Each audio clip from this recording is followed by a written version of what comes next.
Hi everyone, I'm Zara from Global AI Hub. Welcome to our new webinar. This webinar is called Women in AI, and today we have a really special guest with us who is Swati Young, who is a CTO at Integrity Management Services. So let's welcome Swati.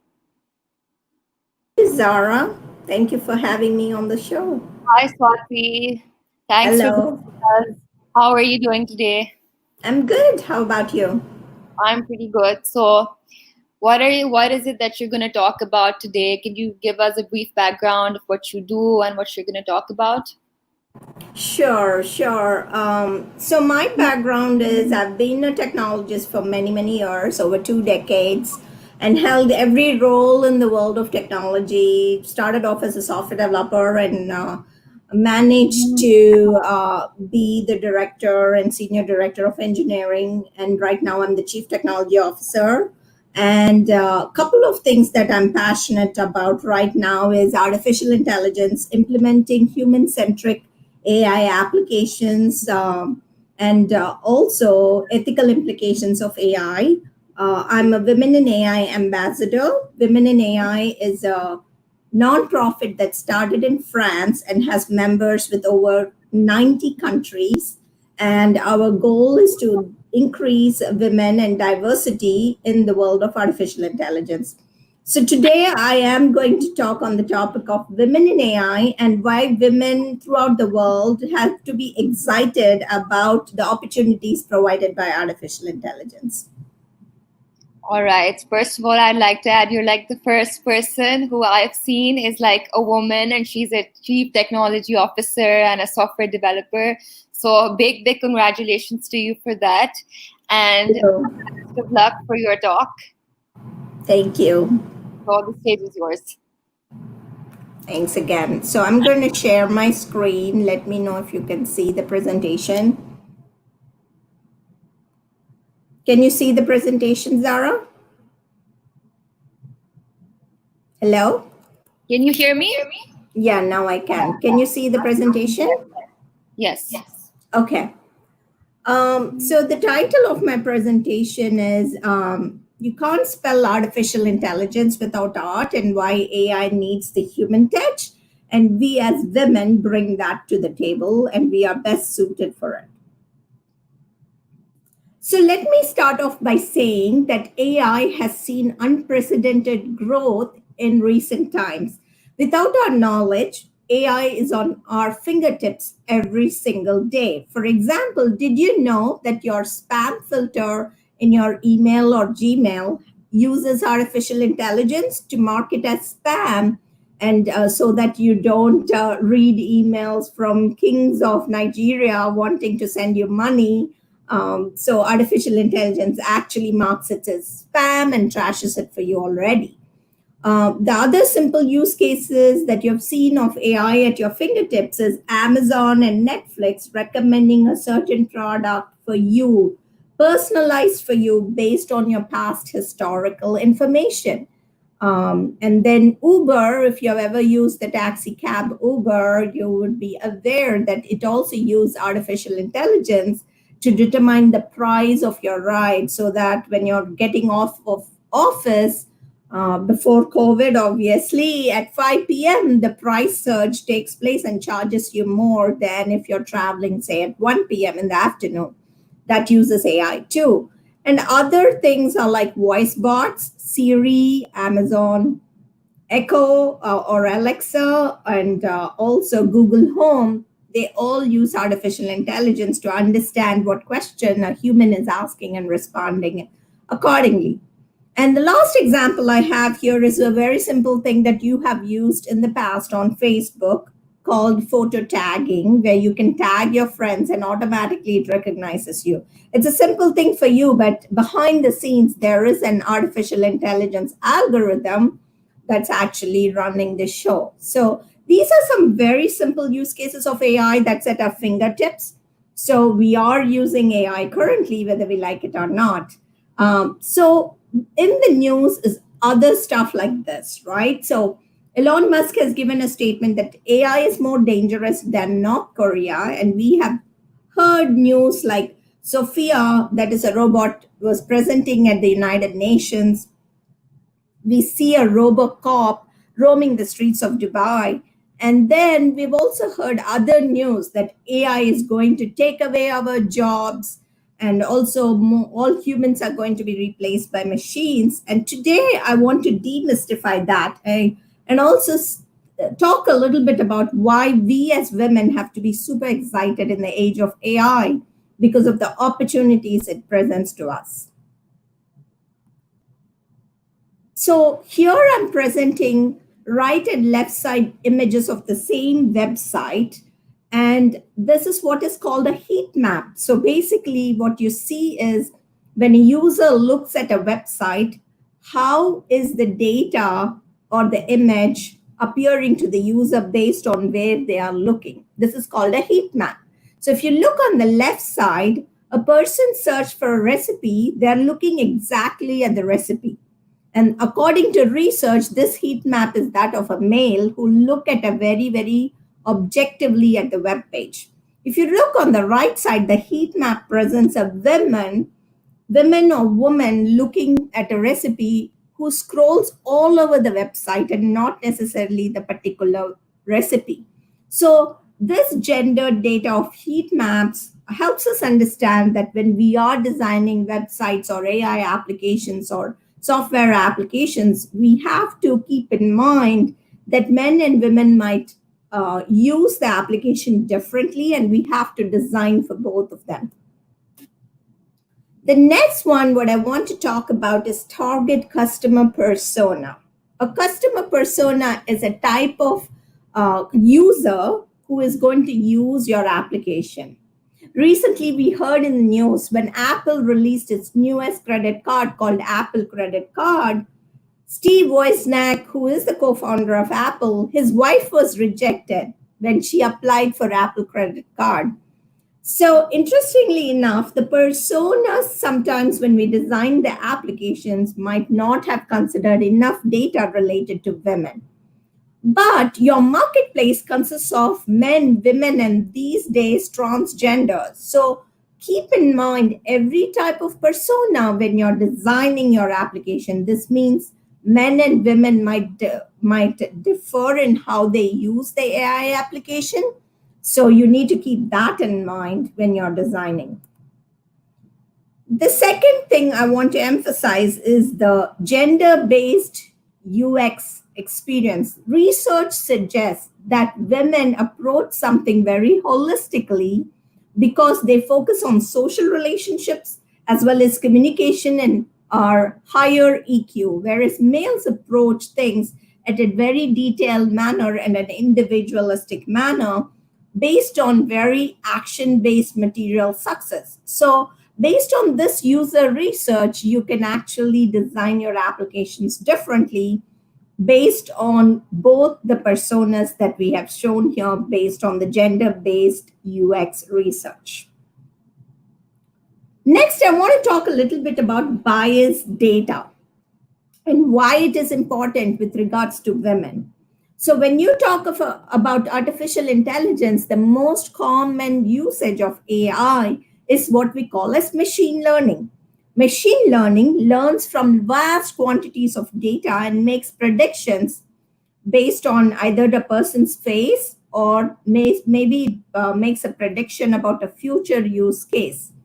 So what are some of the examples because of which data is biased, right? So when machine is learning from large quantities of data, the data can bring some inherent biases within it, because of which the output can be skewed against a certain demographic. So I'm going to show some examples of these skewed outputs that have gone wrong. So in this example, there's a facial recognition artificial intelligence program that was being used to allow a person into the country. And the AI program actually gave an error saying the photo you uploaded does not meet the criteria because the subject eyes are closed. It is really sad to note that whoever wrote the program or the AI algorithm did not consider enough demographic information related to the ethnicity of this individual. So if your data is skewed towards maybe Caucasian males, then it is unable to recognize Asian males. So you want to make sure your data represents all demographics and ethnicities if you're going to use it for a worldwide population.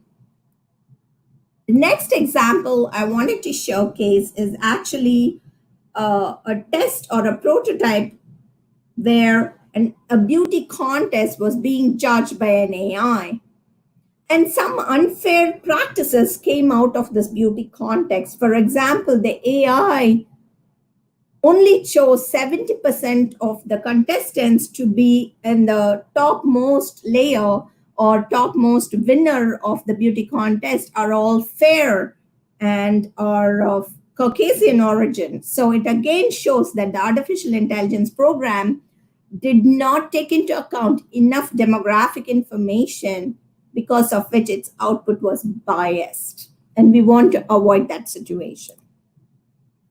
This is another sad example where you are able to buy cell phone covers on Amazon that show disrespectful images of the elderly. So this looks like a computer generated image, and it's very disrespectful towards the elderly. Again, not actually taking into account enough demographic information, in this case, age group. And this example is about something called Tay, which was an AI bot that was introduced by Microsoft on Twitter. And it took less than 24 hours for Tay to go rogue. It started tweeting very bad messages, as you can see one example here, and Microsoft had to take it down immediately within 24 hours.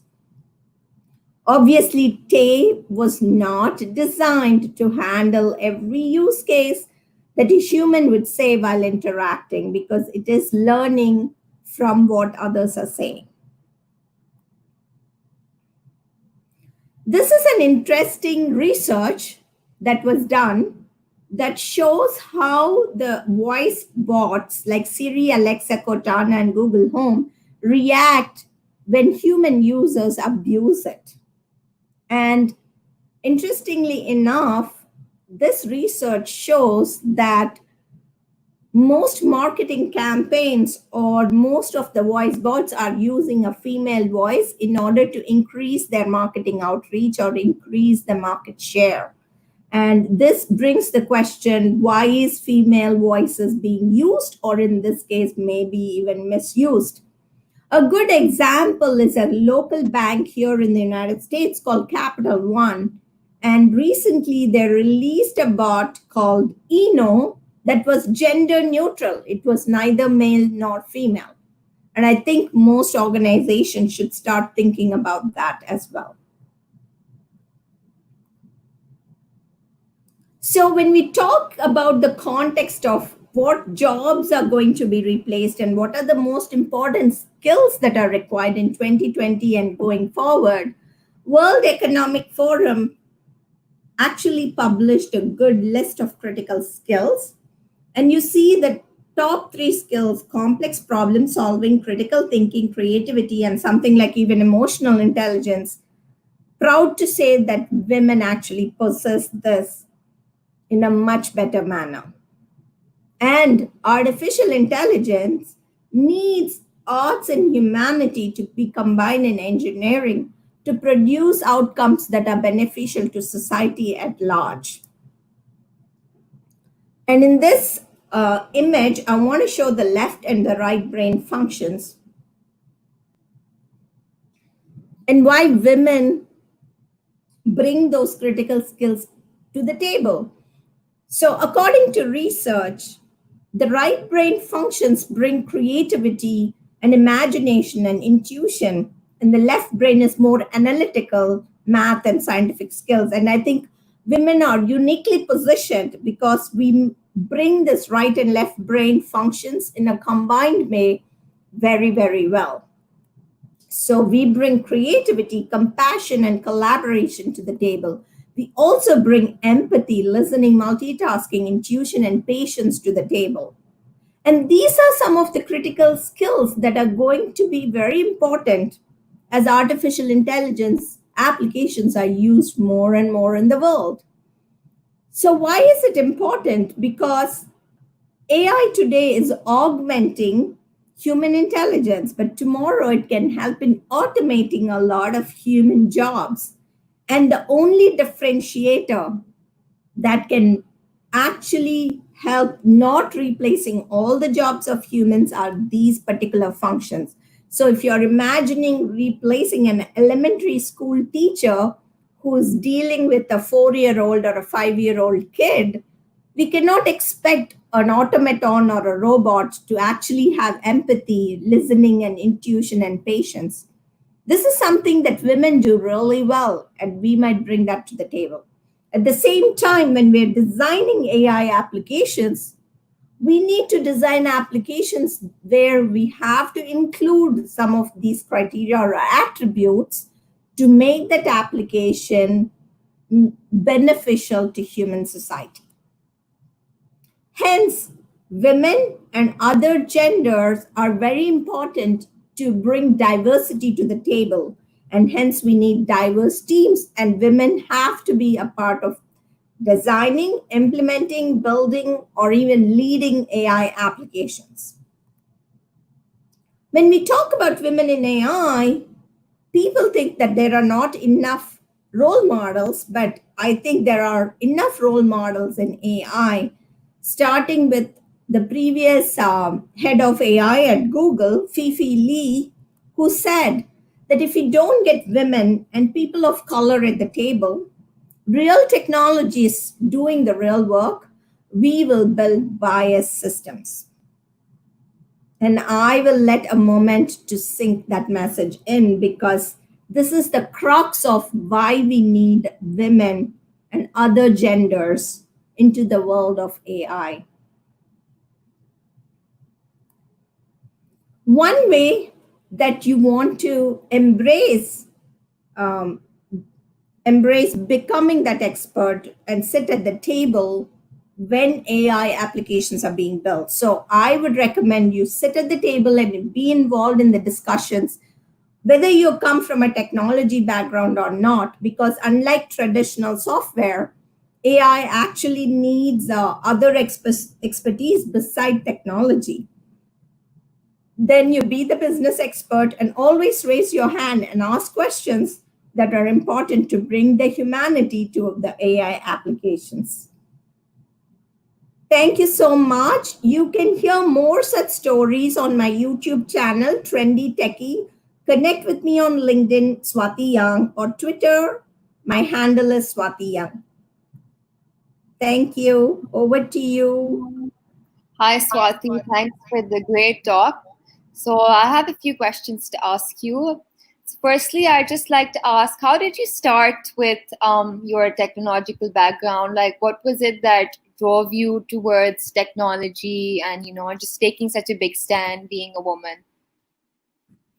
So those are, I can say, is two different questions. One is basically how did I start in technology, and two, taking a stand as a woman, because both happened different timelines. Mhm. So as since I grew up in India, a lot of emphasis was given on STEM in India: science, technology, math, and all that. So obviously, my sister is a doctor and I became an engineer. So it was sort of in India, we are forced to choose the path. So I don't have a big say how I started. I did get my engineering degree. But what was more important is what I learned across my journey and my career as a technologist after I moved to the United States many, many years ago and learned about the corporate culture in the US is very, very different from India.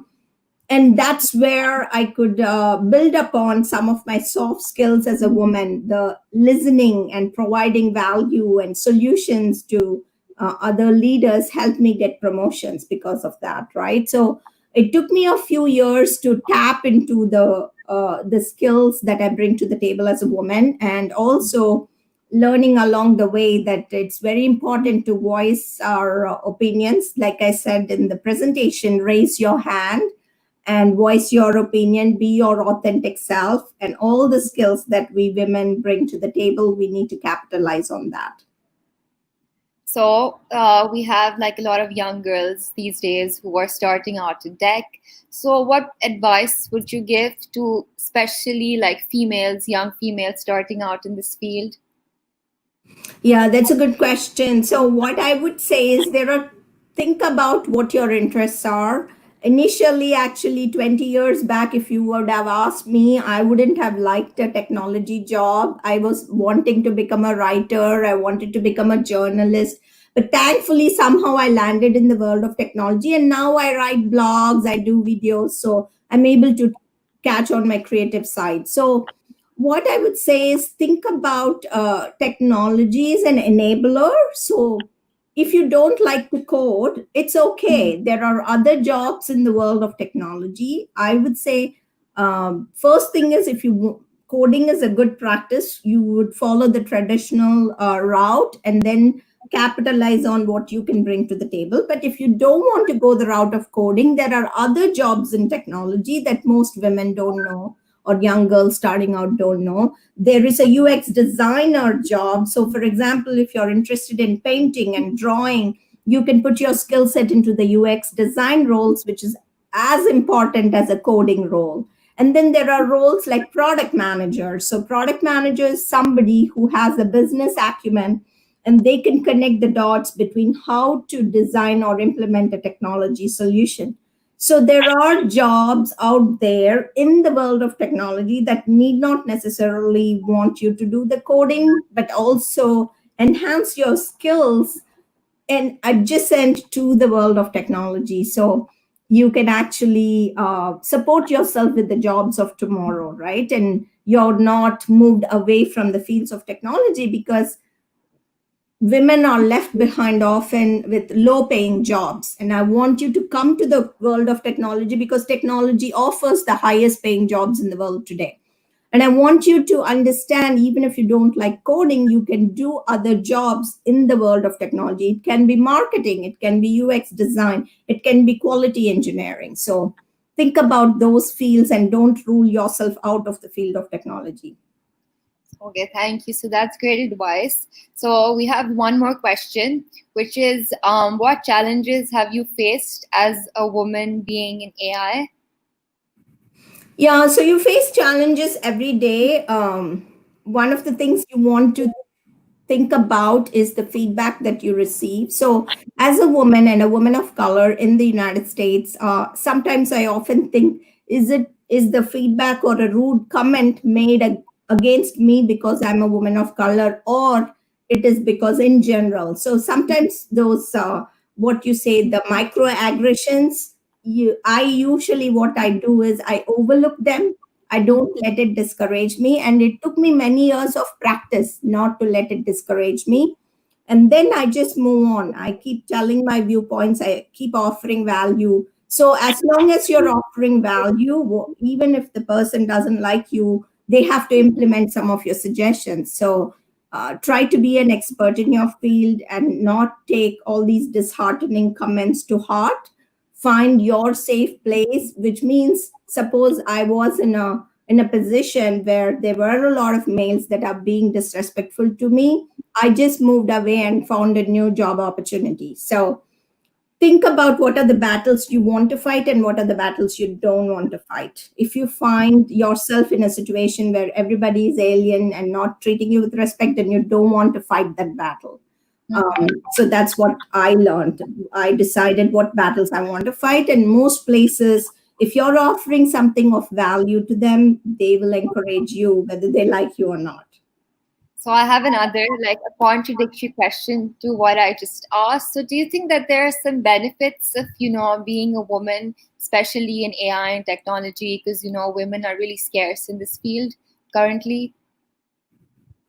I think it doesn't matter end of the day for me. I did not see benefits just because I'm a woman. I think end of the day, if you're good at what you do, then most places will respect you. You just have to figure out what is your value that is unique that you bring to the table. So for example, I can't say I'm just in technology. One of the differentiator is I focus on diversity in technology. I focus on ethics in AI. So these are some of the differentiators. So whether you're male or female, you have to find what are the differentiators that you can offer and bring to the table.